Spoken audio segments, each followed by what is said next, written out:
un es turpinu runāt par dzimšanas dienu datumu. Ko tā stāsta par jums? Iepriekš mēs paskatījāmies 2 parametrus, šodien mēs runāsim par vēl vienu. Pirmām kārtām tas ir cilvēka raksturs un karjera, jo tā ir enerģija, ja viņi ir pozitīvi, tad tā virus cilvēku uz priekšu, atver viņam talantu, un šādā veidā cilvēks var realizēties karjerā, kā arī izpildīt savu lītiņu programmu. Jūs teiksiet, kā tā, mēs esam bērnībā, mēs vēl visi esam maziņi, taču jau no paša sākuma izzinot savu apkārtni, mācoties un gūstot pieredzi, mēs iegūstam iespēju realizēt savu nākotnes talantu. Līdz ar to mēs varam realizēties karjerā. Tāpēc dzimšanas diena ir visvienkāršākā no mūsu dzimšanas datums sastāvdaļa, tā veido mūsu bērnību un veido mūsu raksturu. Šodien tiek pievērsta uzmanība tieši cilvēka raksturam. Paskatīsimies cilvēku, kas ir dzimuši 1. un 23. datumā. Viņi atšķirās? Jā, noteikti ir atšķirība. Tāpēc, kad vadošā planēta nozīmē, ka raksturs ir nedaudz atšķirīgs. Parunāsim šeit vispārīgi, kā par zodiaka zīmu apraksta astroloģijā. Tas būtu tā, ka es teiktu, viņiem ļoti patīk komunikācija. Aptuveni tādā veidā es šodien pasniegšu šo informāciju. Tā būs kopējā iezīme, pozitīvā un drusciņ negatīvā, lai jūs varētu paši to pārbaudīt. Sāksim ar to, ka cilvēki dzimuši 1. un 23. datumā. Teikšu simboliski, un kā uz enerģiju jūs sapratīsiet, tā būs uzvedība. Tātad cilvēks, skolotājs vai nu cilvēks māceklis. Cilvēks, kurš runā, kurš daudz par ko interesējās, viņi ir ļoti ziņakāri, viņiem ļoti patīk mācīties, izzināt, uzzināt jaunu informāciju. Viņi ir mazie līderi, jo pagaidām tikai mācās. Viņi vāc zināšanas, bet vēl nav pārbaudījuši tās praktiski, izejot paši tam cauri. Tāpēc bieži to izmanto, kā grib kādu iemācīt, un, diemžēl, tādā veidā kļūt nedaudz piekasīgi, izdarīt spiedienu attiecībā pret citiem, bet kopumā viņi ir ļoti gudri un ļoti interesanti sarunu biedri. Un citos kā likums viņi pirmo visaugstāk novērtē intelektu.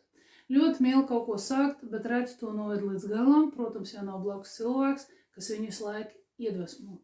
Viņu tiešākais uzdevums ir iegūt un atdot zināšanas citiem. Tālāk izskatīsim cilvēku, kas ir dzimuši 2. un 24. datumā.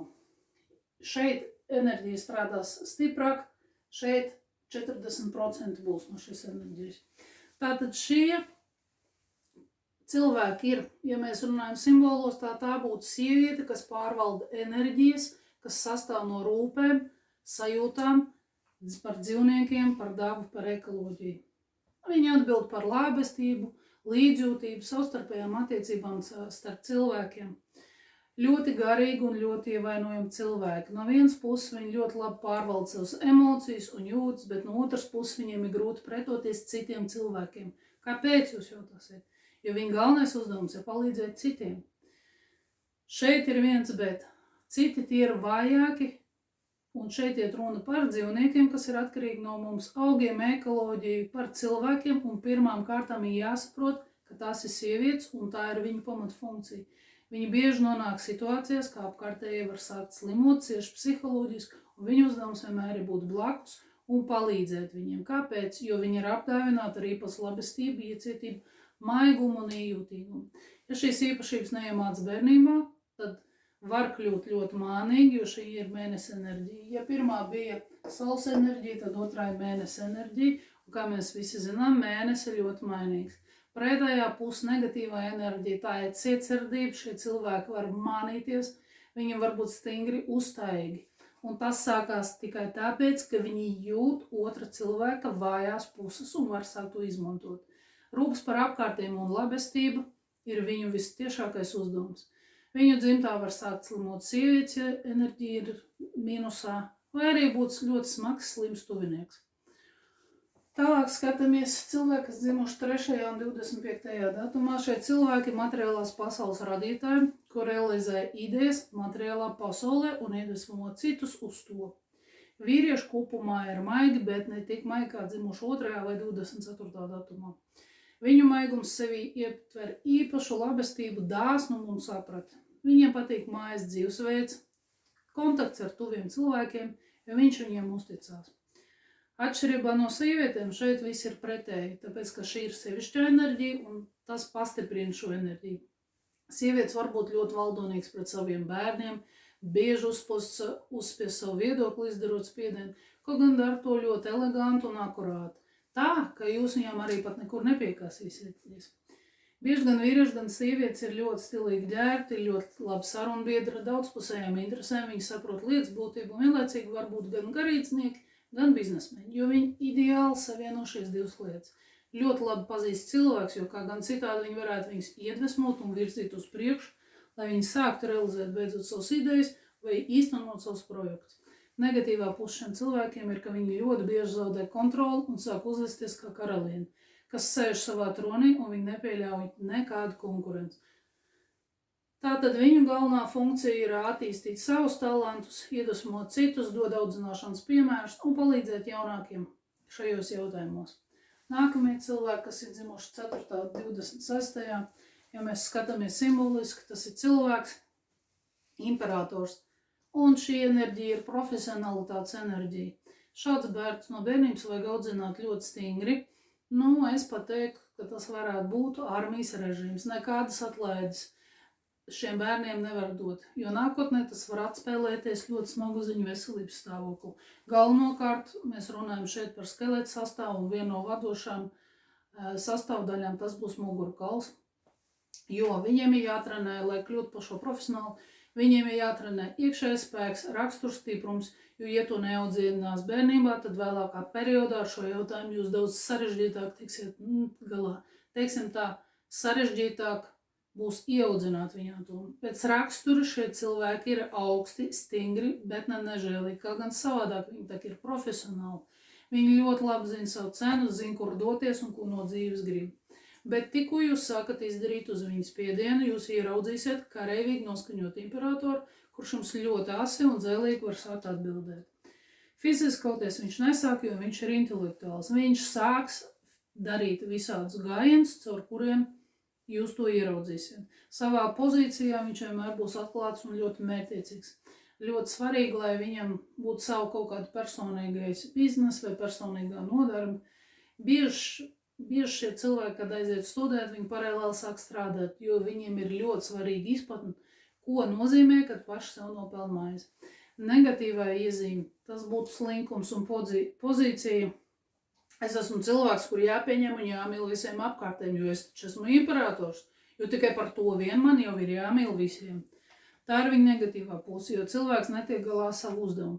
Viņam jākļūst profesionālim un nedrīkst nekādā gadījumā slinkot, savādāk tās būs problēmas, teiksim tā, kaulu un skeletu sistēmā.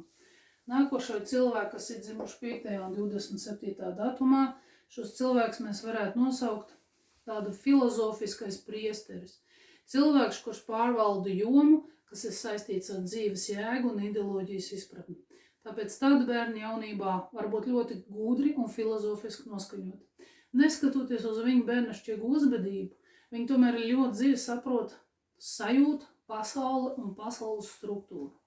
Ļoti patīk, ka viņiem runā kā ar pieaugušiem un kad stāsta kaut kādus globālus jautājumus. Neskatoties to, šie cilvēki bieži var būt revolucionāri, bet tas nenotiek fiziskā plānā, bet gan pasaules apzināšanas un sapratnes līmenī, kas principā kopumā pasaulē notiek. Viņi ir ļoti dziļi un filozofiski interesanti cilvēki, bet, ja viņu ideoloģija neatbalstīs apkārtējie, tā teikt, garīgais līderis, kuram nav sekotāji. Šis cilvēks var nonākt atkarībās, jo jebkuram garīgam līderim ir ļoti svarīgi, lai viņā klausītos un kāds viņam sekotu. Kā enerģija tā ir praktiskā brīvība, tātad šis cilvēks var mīlēt ļoti brīvību, bet viņa galvenais uzdevums arī ir iemācīties. Es parasti saku, ka mamām jāpaliek malā, un šeit ir ar audzināšanu jānodarbojās vīriešiem, jo viņam ir jāiemācās cienīt augstāk stāvošs, teiksim tā, skolotājs, priekšniekus. Tālāk mēs izskatām 6. un 28. datumā dzimušie cilvēki. Tie cilvēki, kas mīl dzīvi visās tās aspektos. Viņam visā dzīves garumā jāmāk izveidot pareizas savstarpējās attiecības ar partneri. Tā kā viņi mīl dzīvi visos aspektos, tieši tāpēc bieži viņi veido nevis attiecības ar partneri, bet aiziet sāk veidot biznesu, jo tā arī ir liela dzīves sastāvdaļa. Jebkuras attiecības principā ir viņa dzīves sastāvdaļa. Diemžēl bērnībā daudz ir ļoti nelaimīgi, jo nesaņem tādu daudzumu mīlestības, kā viņiem vajag. Un tas viss ir tikai tāpēc, ka tas ir viņu uzdevums dāvāt mīlestību, uzmanību un atbalstu citiem cilvēkiem, bet nevienam nav pienākums dot to viņiem. Un no šī pamata sākās šī bērnības rezonance. It kā vecākiem būtu jāmīl bērns, bet šeit ir viss otrādi. Kopumā šie cilvēki ir ideālu attiecību cilvēki, kuri zina, kā pareizi veidot attiecības pilnīgi ar jebkuru cilvēku, tāpēc, ka viņi pēc savas būtības ļoti harmoniski, ļoti stilīgi ģērbjās. Viņi ir labi saimnieki savā mājā, jo viņi zina, kā izpatikt otram cilvēkam un ir ļoti labi sarunbiedri. Ja vecākiem ir nepareizs ģimenes modelis, tad rodas problēmas ar vecākiem. Tālāk skatāmies cilvēks, kas dzimis 7. un 29. datumā. Cilvēks, kas pats nosaka savu kustības virzienu.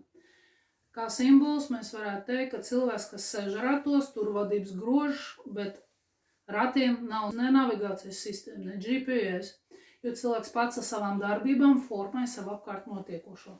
Lūk, kāpēc cilvēki ir ļoti kustīgi, aktīvi, pilni ar idejām. Viņiem ir ļoti svarīgi, lai visu laiku kaut kas attīstās, kustās, plūst un mainās. Viņiem vienmēr dzīvē tiek dot divi varianti, jo viņu galvenais uzdevums ir izdarīt izvēli, un tikai viņiem izlem, kur doties un kur tērēt savus spēkus. Kā negatīvā iezīme tādi cilvēki ir viltīgi, viņi zina savu vērtību, un viņa arsenālā ļoti bieži ir kompromāti attiecībā pret citiem. Un pats galvenais, viņi bieži var pielāgoties un pieskaņoties citiem cilvēkiem, lai beigās viņi saņemtu to, ko grib. Jo viņi ļoti labi zina, kā sasniegt un virzīties uz mērķi. Lai sasniegtu ātru, zibenīgi, jebkurā sfērā rezultātu, viņiem ir jāvirzās patstāvīgi. Bet bieži viņi ko dara, viņi nomet vadības grošu un gaida, ka kāds viņus sāks iedvesmot. Mazkustīgs dzīvesveids šos cilvēkus noveda pie problēmām ar kājām vai sākās liekās svars. Tālāk izskatām variantu cilvēki, kas dzimuši 8. un 30. datumā. Šī ir taisnīguma zīmes. Šiem cilvēkiem ir izdalītas tiesības uz taisnīgumu. Īpašība tiek dot, jo viņi ir taisnīgi un saprot pasaules uzbūves likumus. Bet, diemžēl, ļoti bieži viņi paši kļūst par konfliktu cēloni tikai tāpēc, ka viņi attiecībā pret citiem zina, kā to apstādināt, vai tieši otrādi paņem un vēl uzkurināt. No vienas puses tie ir ļoti taisnīgi cilvēki, bet no otras puses viņi vienmēr grib panākt taisnību, patiesību, tiešumu, sapratni un saprast visu, kas notiek apkārt.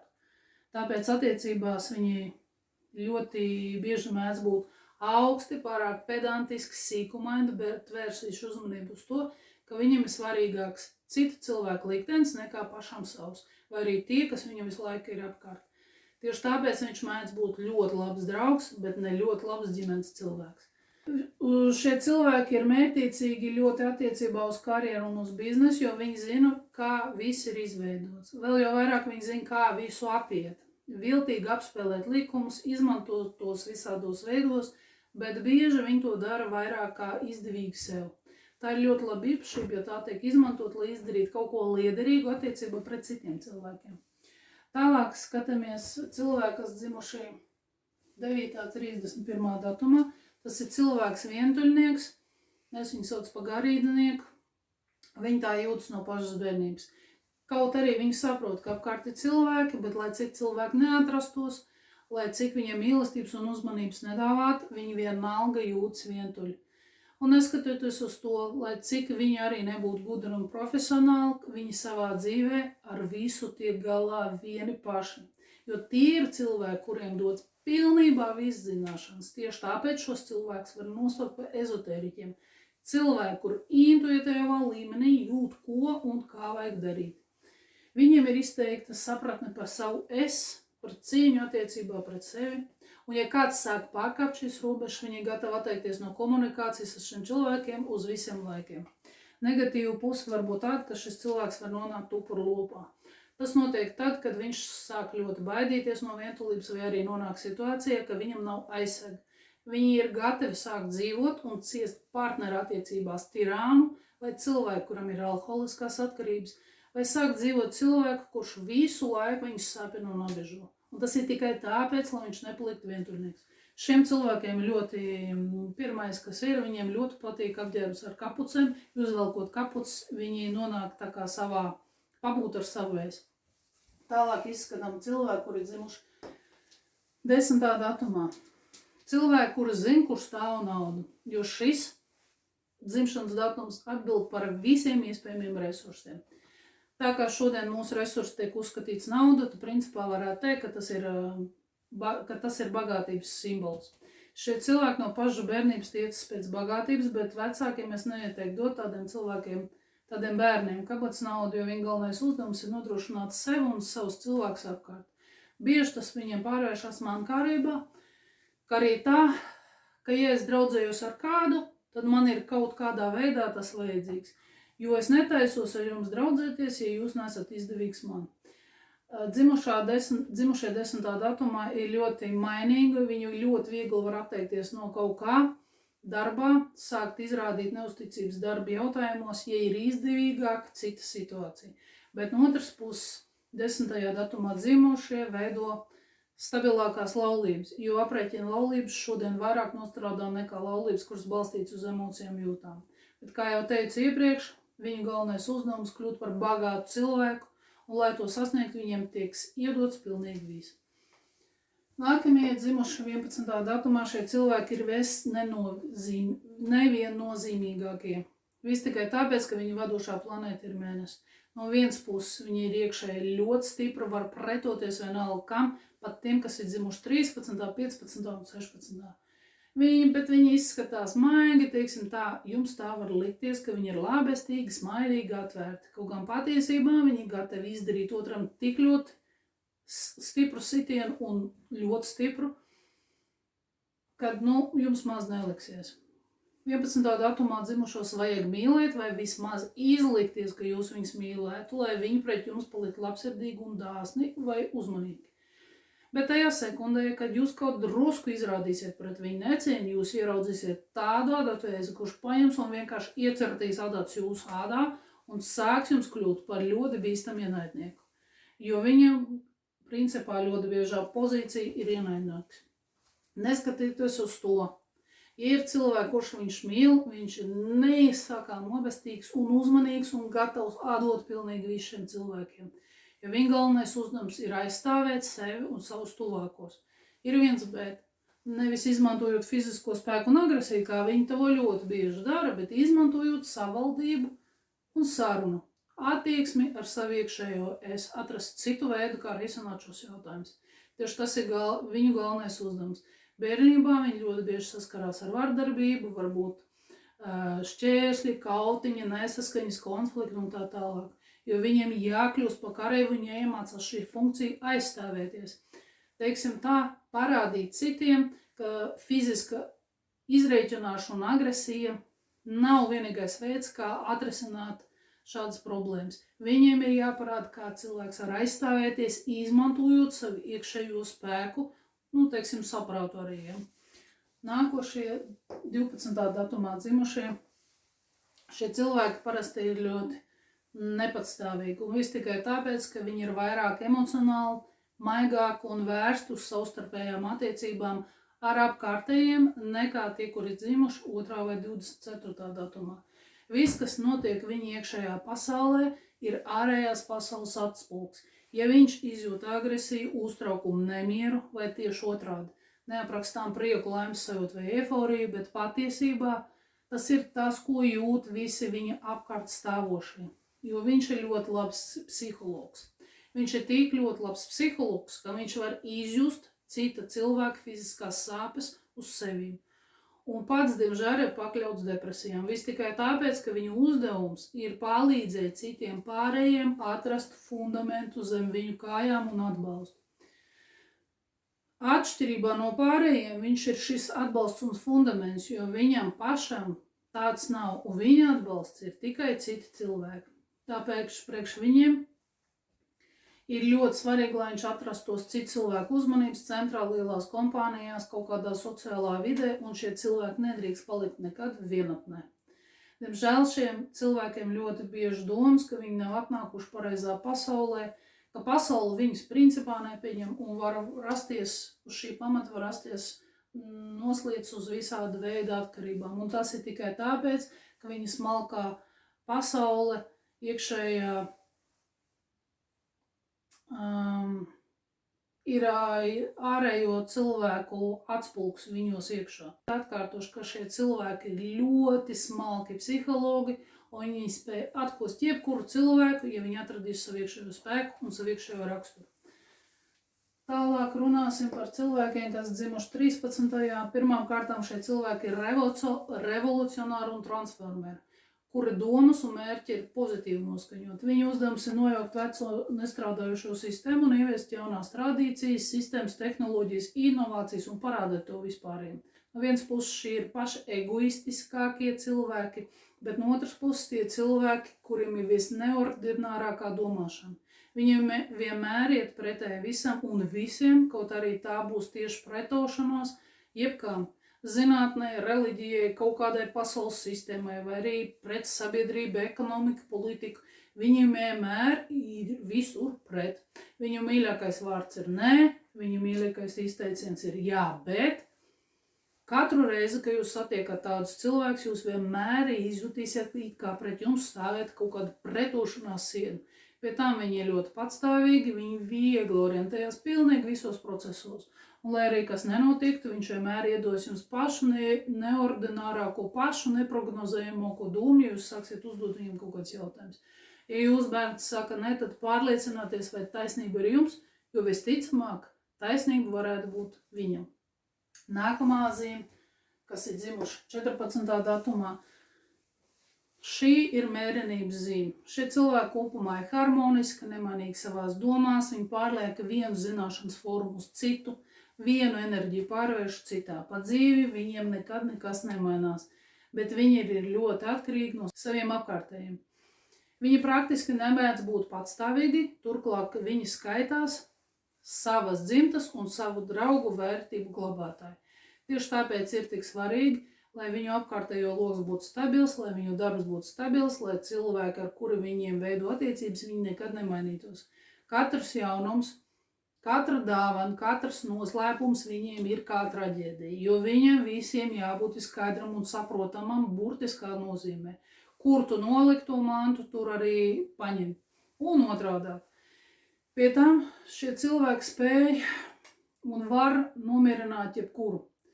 Izdarīt tā, ka jebkurš sāk domāt vai aizdomāties, atvēsināt kaut kādu cilvēku emociju uzplūdā. Kā negatīvā puse ir tā, ka viņi var būt nedaudz skopi. Skopi emocijās, vārdos, naudā jūtās, zināšanās deva uz jebko, jo viņa būtība ir krāta. Citādāk sakot, cilvēks krākas. Viņi krājas sev un reti grib atdot to citiem, bet paši prasa, lai viņiem visu laiku kāds kaut ko dod. Jo kā tas strādā viņu zemapziņas līmenī. Viņiem nodod visu glabāšanā, un mentālā līmenī viņi jums sāk teikt, nu tad dodiet man beidzot ko glabāt. Nākošais datums ir 15. Šie paši spilgtākie, paši emocionālākie un paši neparastākie, neordinārākie cilvēki. Kāpēc? Nu, pirmkārt, viņi ir lieliskākie organizatori. Otrakārt, viņi ir vislabākie manipulātori. Viņiem patīk uzkurināt cilvēkus, tā teikt, iemet akmeni starp diviem, kuru sāk šķilt uguns. Un viņi sēž no malas un skatās, kā tas strādā, kā strādā sistēmas, viņiem patīk to novērot. Tas ir tas pats, ka jūs pieiet pie peļķis, tur iemetiet akmeni un sākat skatīties, kā mainās ūdens, kad ir šļakats, kad sāk viļņi veidoties un mainās principā visu struktūru. Viņa sev atļauj burtiski visu, jo viņa zina, ka viņa nereps no alkohola. Viņa zina, ka viņiem viss tiks piedots, jo viņiem ir nereāla iekšējā harizma un iekšējais vēlnešķīgums, kuri citi nespēj tam pretoties. Neskatoties uz to, 15 dzimušie parasti sev attaisno, nu jā, es strādāju kazino, nu jā, es izlieju alkoholu citiem cilvēkiem, lai viņi dzer. Jā, es izmantoju savā labā vīrošu uzmanību. Jā, es lietoju visāds aprežbinošas vielas, bet agri vai vēlu pārbaudu dzīvē visas šīs tumšās puses, viņi spēja kļūt par augstākiem garīdzniekiem. Jo viņi ļoti labi pārbaudījuši gan tumšo, gan gaišo pusi. Un tikai viņi zina, kā darbojās šīs abas puses. Viņiem ir pa spēkam visu okultismus, sākot ar taro, beidzot ar regresu terapiju, garīgās prakses, kur saistīts ar paralēlām pasaulēm. Šie cilvēki jau bērnībā izbaudījuši saskaru tumšo pasauli, un viņus apmāca ne tikai gaišie, bet arī tumšie spēki. Tāpēc bieži vai nu viņi ir augstākie garīdznieki, vai nu gluži pretēji, un viņu gadījumā pustoņi nav. Turklāt viņi ir ļoti artistiski, emocionāli. Viņi māk izraisīt iespaidu, burtiski ielaužoties citu cilvēku prātos un ļoti labi saprot, kā ietekmēt un vadīt pulku. Tāpēc bieži tāds cilvēks var sastapt televīzijā, politikā. Šī enerģija arī intīmās attiecības, okultisms, politika, mīnusā tā ir vardarbība. Šeit mēs sāksim ņemt visu alkoholiskās atkarības. Šī arī 15. enerģija, rekets, pēcdienas un tā tālāk. Nākošie cilvēki 16. datumā dzimušie ir ļoti konservatīvi, augsti un stingri. Reizēm viņi var būt pat nežēlīgi. Bieži viņi ir fundamentāli visās savās dzīves pozīcijās un ir tik ļoti nav gatavi pāriet kaut kādā jaunā formātā, ka ir gatavs šķirties no cilvēkam un pēc tam vēl ar īpaši skaļu konfliktu. Pāraut visas attiecības, lai tikai nemainītu savu konservatīvismu. Tādā veidā viņš pats sev nesaprot, ka ārdot, jaucot visu sev apkārt, viņš grauj pats savu dzīvi. Bet no otras puses, ja kaut ko nenojaut līdz pamatiem, tad neko nevar uzcelt no jauna. No šīs fundamentālās zināšanas par biznesu, par attiecībām, par pasaules uzbūvu, karmu, kā cēloņu seku principu, atļauj viņiem uzbūvēt jaunas mājas, tikai pamēģiniet viņiem neiebilst, jo pretējā gadījumā viņi sāks kļūt aktīvi savā agresijā. Ļoti labi zina sev cenu un viņus nenormāli grūti izkustināt no vietas, tieši tāpēc, ka nevar izkustināt. Tas ir tāpatās, ka jūs nevarat izkustināt no vietas mājas, ēkas vai celtnes. Viņi ir inženieri, celtnieki, bet varbūt arī garīdznieki un mentori, bet viņi nekad neklausīsies citu cilvēku viedoklī. Tālāk izskatāmies cilvēki, kas dzimuši 17. datumā. Tie paši radošākie un ideju pilnie, emocionālie cilvēki. Bet viņi bieži neizpauž to sarunājoties savos vārdos, bet mākslas darbos vai tajā, ar ko viņi dara, ko viņi veido ar savām rokām. Tā var būt māksla, mūzika, gleznošana, daļrada, skulptūras uz skatuves, dziedāt, dejot, viss, kas saistās ar daļradu un mākslu. Bet ļoti bieži šie cilvēki izvēlās dienest armijā. Kāpēc? Jo tā ir zvaigznes enerģija, bet tur šo zvaigzni var dabūt uz pleciem. Šie cilvēki var būt ļoti romantiski, pat cik zvaigznes enerģija, lidot domās, lidot pa zvaigznēm, fantāzijās, kā ko radīt. Viņi analizē visu, ko jūt, bet šie cilvēki ir viens mīnus, viņi nemāk sev aizstāvēt. Un ļoti bieži šie romantiķi pārvēršās vislielākos ciniķos, jo vienreiz jūs viņu neatbalstījāt vai nepieņēmāt. Tomēr viņiem ir nenormāli daudz radošās idejas. Viņi ir talantīgi visā un nav tādas sfēras, kurās viņi nevarētu kaut ko apgūt. Jo viņi ir pat tiešo pieslēgti, teiksim tā, visum mentālam laukam, kur rodas visas idejas. Tieši tāpēc viņiem ir svarīgs sniegt atbalstu, palīdzot viņiem, bet tā palīdzot viņiem, jo bez tā viņi nespēja realizēt savu talantu, un, diemžēl, šos cilvēkus visu laiku vajag slavēt un atbalstīt, jo pretējā gadījumā jūs saņemsiet vislielāko ciniķi, kas gulēs uz gultas, un neizkustēsies to soli un kritizēs visus apkārt sēdošos. Nākamie ir 18. datumā dzimušie cilvēki nav viennozīmīgi, no vienas puses viņi ir lieliski aktieri, jo starp 18. dzimušiem ir ļoti daudz aktieri. Viņi ļoti labi spēlē lomas. Jūs līdz mūža galam nesapratīsiet, kas ir šis cilvēks, jo viņš pēc savas būtības ir aktieris. Viņi ļoti labi jūt melus, tāpēc pat necentieties viņus apmānīt, jo viņi iepriekš var redzēt situācijas. Viņi jūt, kā ir izdevīgi viņam un viņu tuviniekiem, tāpēc viņi ir lieliski ģimenes cilvēki, lieliski prot gatavot ēst, lieliski sarunbiedri, smalki, jūtīgi un ievainojumi un papildus vēl ļoti emocionāli. Viņi var nospēlēt jebkuru lomu, aizsirot jūsu uzmanību, bet kopumā viņi paši sev līdz galam pat nesaprot. Mīl ļoti visu, kas saistīts ar skaisto, modu, restorānu, virzienu, Ja ceļo, tad bieži ceļo savam sviestmaizēm kaut kādu savu fotografiju vai savus fotokameras. Viņi reti, kad izīrē mašīnas, jo viņi mīl komfortu un ka apkārt viņam ir ļoti labi pazīstami cilvēki. Ātri atrod kopīgu valodu ar jebkuru cilvēku, jo liekas savs jebkurā kompānijā, ja arī tie ir svešvalodā runājošie cilvēki. Nākamo cilvēku ir 19. datumā dzimušie paši valdonīgākie cilvēki visā sistēmā. Kā atcerieties, mums vēl bija 1. datumā dzimušie, bet tie pagaidām tikai mācās. Bet 19. jau māk to darīt un pilnos apmēros. Šo cilvēku būtība slēpjas tajā, lai cik cilvēks būtu valdonīgs, dziļi vēselē mēs visi esam un paliekam bērni.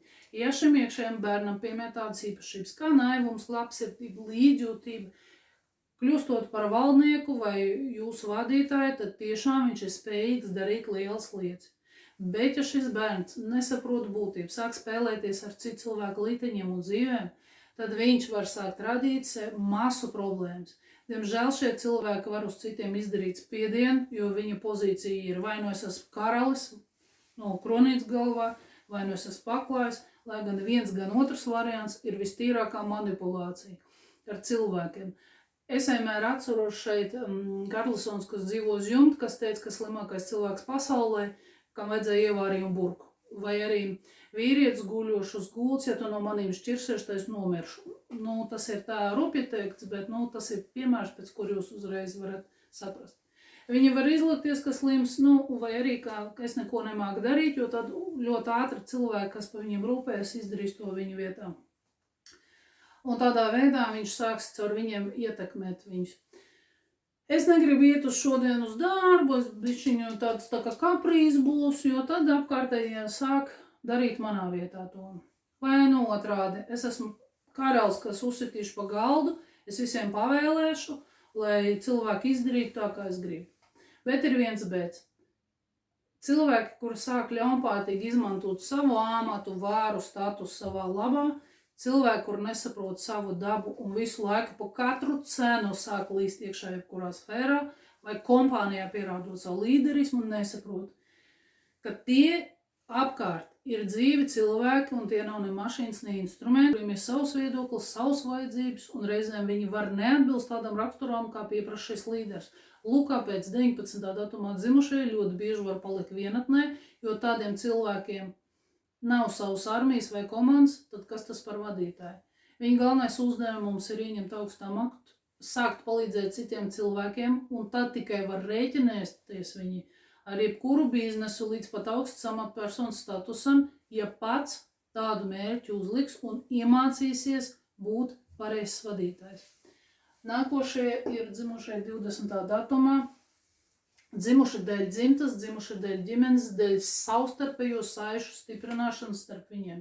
Bet parasti viņi jūtās kā izmest no dzimtas.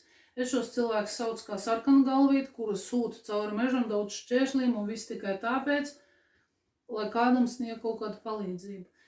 20. datumā dzimušie bieži jūtās ne tikai aizmirst dzimtā, bet principā vispār nesaprot, kāpēc šeit piedzimuši. Tieši tāpēc viņai uzdevums ir kļūt par dzimtas centru. Visi ir dažādi un katram ir savs viedoklis un ir pat konflikti dzimtā. Un tieši viņam ir jākļūst par centru, kaut arī viņi vēl var būt ļoti mazi. Viņiem ir ļoti svarīgi dzīvot dzimtenē, svarīgi zināt un uzturēt nacionālās tradīcijas, runāt dzimtajā valodā, zināt dzimtas vēsturi, ievērot likumus, nesajaukt ar citām rasēm. Jo viņa galvenais uzdevums ir turpināt dzimtas tautas tradīcijas, nodot tās tālāk dzimtai, aizstāvēt savu dzimtu un principā savu tautu. 21. datumā dzinušie ir visinteresantākie cilvēki. Daudzpusīgu zināšanu plānāju. Viņus visu laiku velk aiz dzimtenes robežām, un tas ir pareizi, jo viņu uzdevums ir izslavēt dzimteni aiz robežām vai arī izslavēt savu dzimteni šeit. Viņa uzdevums, lai visi skaidri zinātu, kas ir nācis no viņas dzimtenes. Šeit mēs minam sportistus, slavenus mākslinieks, zinātniskos atklājumus, izgudrojums, biznesu, vienalga ko, bet galvenais, lai jūs savieno ar jūsu dzimtu, tautu, nāciju pārstāvjiem.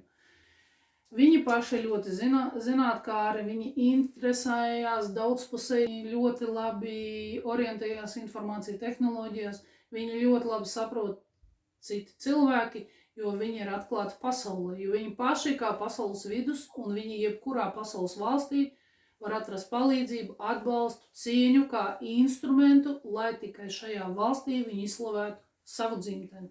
Viņi ir politologi, viņi ļoti ātri visu uztver, ļoti ātri visu aptver, un viņi ir daudzpusējākie cilvēki. Bet dzīvot viņam tomēr būtu labākai savam valsts robežām.